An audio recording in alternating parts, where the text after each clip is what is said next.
Imagine-toi découvrant que tout ce que tu pensais savoir sur la connexion humaine n'était que la surface d'un océan si profond, que même les relations les plus intimes n'effleurent à peine son essence. Visualise cette scène.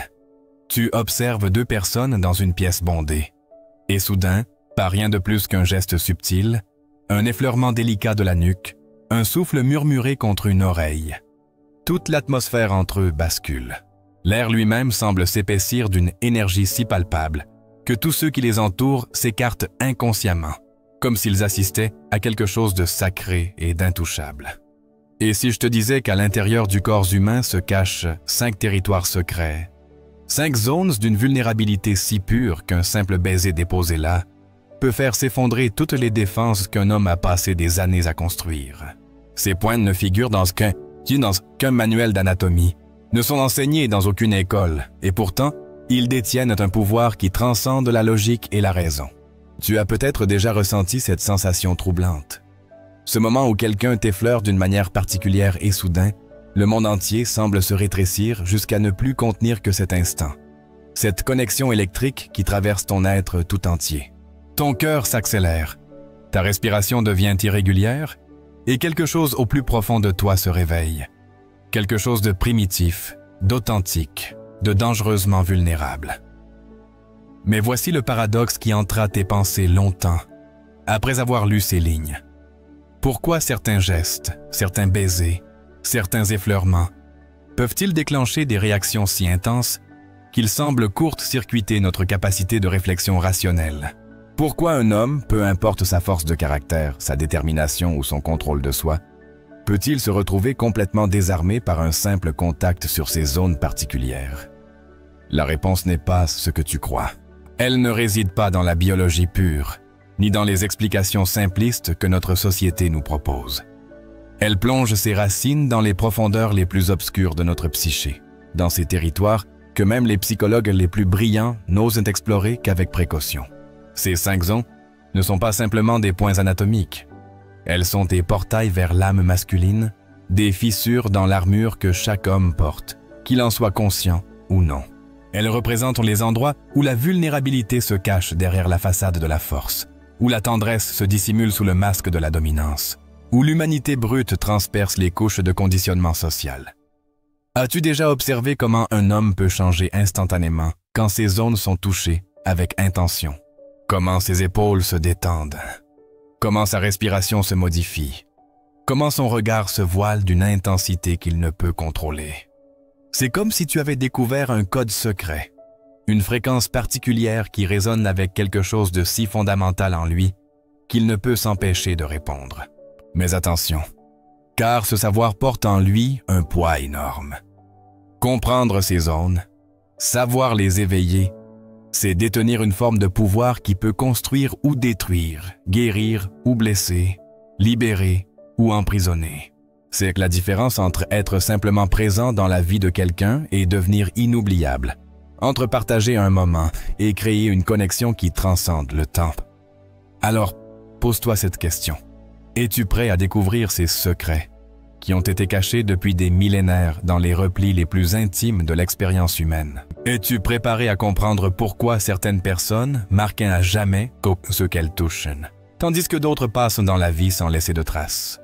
Car une fois que tu auras découvert ces 5 territoires sacrés, une fois que tu auras compris leur langage secret, tu ne pourras plus jamais voir les relations humaines de la même façon. Pour comprendre pourquoi ces 5 zones possèdent un tel pouvoir, nous devons d'abord démanteler une illusion que notre société a soigneusement construite autour de la masculinité. Cette illusion, aussi solide qu'un château de cartes, repose sur l'idée que l'homme moderne a transcendé ses besoins primitifs de connexion tactile, qu'il s'est élevé au-dessus de ses faiblesses biologiques pour devenir une créature purement rationnelle. Carl Jung avait identifié ce mensonge fondamental il y a déjà un siècle. Dans ses explorations de l'inconscient collectif, il découvrit que l'homme occidental avait développé ce qu'il appelait la persona, un masque social si épais qu'il en oubliait parfois son propre visage. Cette persona masculine, forgée par des siècles de conditionnement, a créé une prison invisible où l'homme s'interdit d'exprimer ou même de ressentir ses besoins les plus fondamentaux de tendresse et de vulnérabilité. Mais voici où réside le paradoxe troublant. Plus un homme réprime ses besoins, plus ils deviennent puissantes. Comme une rivière dont on bloque le cours, cette énergie trouve d'autres chemins, créant des zones de sensibilité intense, là où la cuirasse est la plus mince. Ces 5 territoires du corps masculin sont précisément ces fissures dans l'armure, ces points où l'authenticité transperce malgré toutes les défenses. Arthur Schopenhauer, dans sa philosophie de la volonté, avait intuité cette vérité dérangeante. Nous sommes gouvernés par des forces qui échappent à notre contrôle conscient, des pulsions si profondes qu'elles sculptent notre réalité, sans que nous en soyons même conscients. Ces zones sensibles ne sont pas des accidents anatomiques. Elles sont les manifestations physiques de cette volonté primitive qui cherche désespérément la connexion authentique. Observe autour de toi les hommes de ton époque. Vois-tu cette rigidité dans leurs épaules, cette tension permanente dans leurs mâchoires, cette façon dont ils évitent le contact visuel prolongé? Ce ne sont pas des signes de force. Ce sont les symptômes d'une crise existentielle profonde. L'homme moderne vit dans un état de privation sensorielle chronique, coupé de son propre corps, étranger à ses propres besoins tactiles. Freud avait partiellement raison quand il parlait de refoulement, mais il n'avait pas saisi toute l'ampleur du problème. Ce qui est se refouler chez l'homme contemporain, ce n'est pas seulement la sexualité, c'est l'intégralité de son être sensoriel, sa capacité à recevoir et à donner de la tendresse sans la charger d'implication ou d'attente. C'est précisément pourquoi ces 5 zones détiennent un tel pouvoir. Elles se représentent les derniers bastions de l'authenticité masculine, les pointes où le système nerveux refuse de se soumettre au conditionnement social. Quand ces zones sont touchées avec intention et respect, elles court-circuitent instantanément des décennies de programmation, ramenant l'homme à son essence première. Jean-Paul Sartre parlait de l'être pour autrui, cette façon dont nous existons à travers le regard et le toucher de l'autre. Mais là, l'homme moderne a développé une résistance pathologique à cette vulnérabilité. Il préfère exister dans l'isolement de sa forteresse plutôt que de risquer d'être véritablement vu, véritablement touché, véritablement connu. Cette résistance crée un cercle vicieux terrifiant. Plus l'homme se ferme à la connexion authentique, plus il devient affamé de celle-ci. Et cette faim, cette soif de contact véritable, se concentre naturellement sur ces zones où les défenses sont les plus faibles. C'est pourquoi un simple baiser sur la nuque peut déclencher une avalanche émotionnelle. Il touche à des années, parfois des décennies de privation. Viktor Frankl, survivant des camps de concentration, avait découvert que l'être humain peut survivre à presque tout, sauf à l'absence de sens et de connexion. L'homme moderne fait face à une forme subtile mais dévastatrice de cette même privation. Il survit, mais il ne vit pas vraiment. Il fonctionne, mais il ne ressent pas pleinement. Ces 5 zones sont donc bien plus que des points érogènes. Elles sont des portails vers l'humanité refoulée de l'homme. Elles gardent précieusement en elles la mémoire de ce qu'il était, avant que la société lui enseigne qu'être fort signifiait être insensible, que réussir nécessitait de se couper de ses émotions, que la masculinité était incompatible avec la vulnérabilité. Mais voici la vérité qui dérange le plus. Cette vulnérabilité n'est pas une faiblesse à surmonter, c'est la source même de la vraie force masculine. Un homme qui peut s'abandonner dans l'intimité, qui peut laisser ses défenses s'effondrer sous un toucher tendre, qui peut trembler de vulnérabilité dans les bras de quelqu'un qui le comprend, cet homme possède un courage que nos sociétés ont oublié d'enseigner. Et c'est exactement ce que ces 5 zones révèlent. Elles sont les clés d'un royaume intérieur que l'homme moderne a lui-même barricadé, mais dont il garde inconsciemment les portes dérobées ouvertes, espérant secrètement que quelqu'un les découvrira. Mais voici ce que personne ne te dira jamais. Cette disconnexion des zones de vulnérabilité masculine ne reste pas confinée à la sphère intime. Elle s'infiltre, tel un poison subtil, dans chaque aspect de l'existence masculine, créant des ravages invisibles qui façonnent notre société entière sans qu'aucun d'entre nous n'en prenne véritablement conscience. Observe attentivement l'homme qui traverse ta vie quotidienne. Ton collègue, ton patron, ton frère, ton père. Remarques-tu cette tension perpétuelle qui habite son corps? Cette façon dont il sursaute imperceptiblement quand quelqu'un s'approche trop près? Cette manière dont ses épaules se raidissent instantanément dès qu'une conversation devient trop personnelle? Ce ne sont pas des traits de caractère. Ce sont les symptômes d'un système nerveux en état d'alerte permanent, d'un être qui a appris à percevoir la tendresse comme une menace. La neuroscience moderne nous révèle une vérité stupéfiante. Quand un homme réprime systématiquement sa réceptivité tactile, son cerveau se reconfigure littéralement. Les connexions neuronales qui gouvernent l'empathie, la régulation émotionnelle et même la créativité s'affaiblissent progressivement. C'est comme si, en se fermant au toucher, il se fermait aussi à une partie essentielle de son humanité. Cette privation crée ce que les psychologues appellent l'alexithymie masculine, l'incapacité croissante à identifier et exprimer ses propres émotions. Mais ce n'est que la pointe de l'iceberg. Plus profondément, cette coupure tactile engendre une forme de dysfonctionnement existentiel, où l'homme devient étranger à son propre corps, incapable de déchiffrer les signaux que celui-ci lui envoie constamment. Penses-tu que c'est un hasard si les statistiques de dépression masculine explosent? Si les hommes représentent 75 des suicides dans les pays développés? Si l'addiction au travail, aux substances, aux écrans devient la norme plutôt que l'exception? Ces comportements ne sont pas des choix conscients. Ils sont des tentatives désespérées de combler un vide que notre société refuse même d'acknowledger. Car voici la vérité que les études n'osent révéler. Un homme privé de connexion tactile authentique développe une faim si intense qu'elle le pousse vers des substituts de plus en plus destructeurs. L'adrénaline devient son ersatz d'intimité. La domination professionnelle remplace le besoin d'être véritablement vu. La consommation compulsive masque la soif d'être touché avec intention. Et dans cette spirale, ces 5 zones de vulnérabilité deviennent à la fois sa salvation et sa malédiction. Elles restent ouvertes, sensibles, réceptives, comme des phares dans l'obscurité de sa désensibilisation générale. Mais précisément parce qu'elles sont les seules à être restées vivantes, elles concentrent une intensité émotionnelle disproportionnée. C'est pourquoi un homme peut sembler parfaitement maître de lui dans toutes les circonstances, puis fondre complètement sous un simple effleurement de ces zones. Ce n'est pas de la faiblesse, c'est le barrage qui cède sous la pression accumulée d'années de privation. Cette dynamique crée des relations déséquilibrées et souvent toxiques. D'un côté, l'homme développe une peur panique d'être touché dans ces zones car il sait inconsciemment qu'il perdra le contrôle. De l'autre, il en a désespérément besoin car elle représente sa seule voie vers l'authenticité émotionnelle. Les conséquences s'étendent bien au-delà de la sphère personnelle.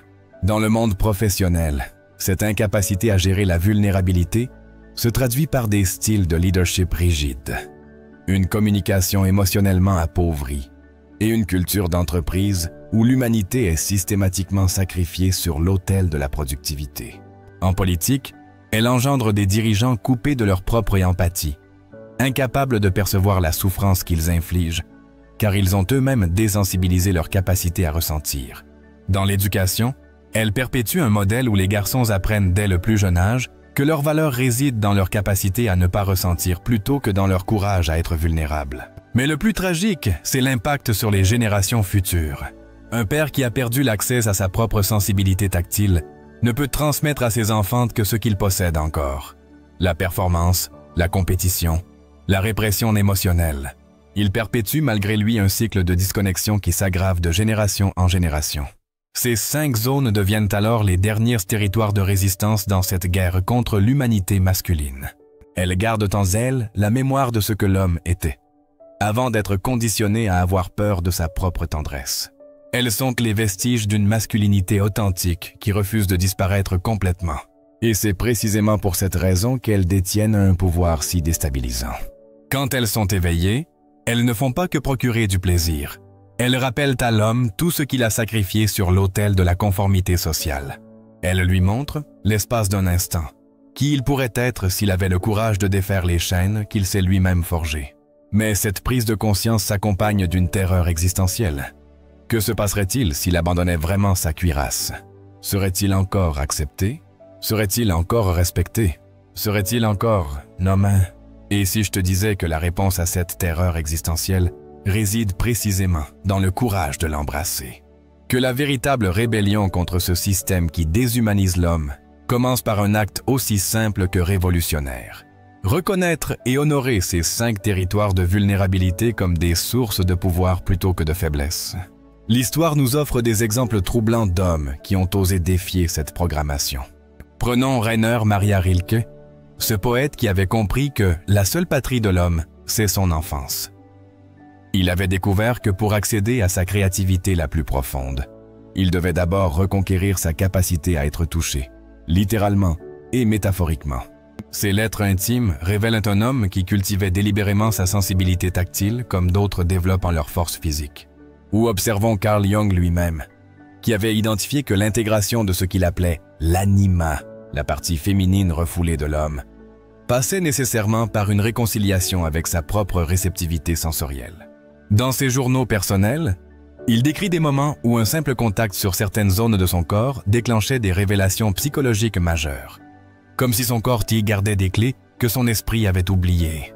Mais la véritable révolution commence quand tu comprends ceci. Ces 5 zones ne sont pas des points de faiblesse à protéger, mais des antennes ultra-sensibles qui te connectent à une intelligence émotionnelle que la société t'a appris à ignorer. Elles sont ton système d'alerte précoce, tes détecteurs d'authenticité, tes guides vers les connexions qui méritent vraiment ton attention. La première étape de cette libération exige un courage que peu d'hommes possèdent, celui de cartographier consciemment ton propre territoire de vulnérabilité. Cela signifie identifier ces 5 zones sur ton propre corps, non pas pour les exposer imprudemment, mais pour les comprendre, les respecter, les réclamer comme tiennes. Commence par la nuque, cette zone où se concentrent des millénaires de soumission et de domination symbolique. Quand tu apprends à permettre qu'elle soit touchée qu'avec intention, tu défies automatiquement des siècles de conditionnement qui t'ont appris que montrer cette zone était un signe de défaite. En réalité, c'est un acte de bravoure suprême. Choisir consciemment la vulnérabilité. L'intérieur des poignets vient ensuite. Ces points où ton pouls révèle tes émotions les plus cachées. Dans les traditions orientales, on dit que toucher les poignets d'un homme, c'est toucher directement son cœur. Apprendre à offrir consciemment cette zone, c'est apprendre à offrir ton authenticité émotionnelle sans la médiation de ton mental. Le creux de l'épaule, là où se logent toutes les tensions de la performance masculine, devient un territoire de décompression consciente. Quand cette zone se détend sous un toucher bienveillant, c'est tout ton système de défense qui accepte de se réinitialiser. La tempe, siège de tes pensées les plus intimes, garde la mémoire de tous les moments où tu as dû faire bonne figure, malgré ta souffrance intérieure. Un baiser déposé là avec respect peut littéralement dissoudre des années de masques sociaux. Et enfin, le front, ce territoire de la réflexion et du contrôle, qui, quand il accepte d'être touché, signale que tu es prêt à abandonner temporairement ta vigilance intellectuelle pour accéder à une forme de connaissance plus profonde. Mais attention, cette cartographie n'est que le début. La véritable révolution survient quand tu comprends que ces zones ne sont pas des cadeaux à distribuer au hasard, mais des clés sacrées que tu choisis consciemment de partager avec ceux qui ont mérité ta confiance la plus profonde. Cette approche transforme radicalement ta relation à l'intimité. Au lieu de subir passivement l'effet de ces zones quand elles sont touchées, tu deviens acteur conscient de ta propre vulnérabilité. Tu apprends à les offrir comme des présences précieux et à les protéger quand l'environnement ne s'y prête pas. L'impact de cette prise de conscience dépasse largement la sphère intime. Quand un homme comprend et maîtrise sa propre géographie émotionnelle, il développe naturellement une forme de présence magnétique. Il n'a plus besoin de dominer ou de contrôler pour se sentir en sécurité. Il sait qu'il peut choisir consciemment ses moments de force et ses moments de tendresse. Cette maîtrise lui donne accès à ce que les anciens appelaient le pouvoir du guerrier sensible.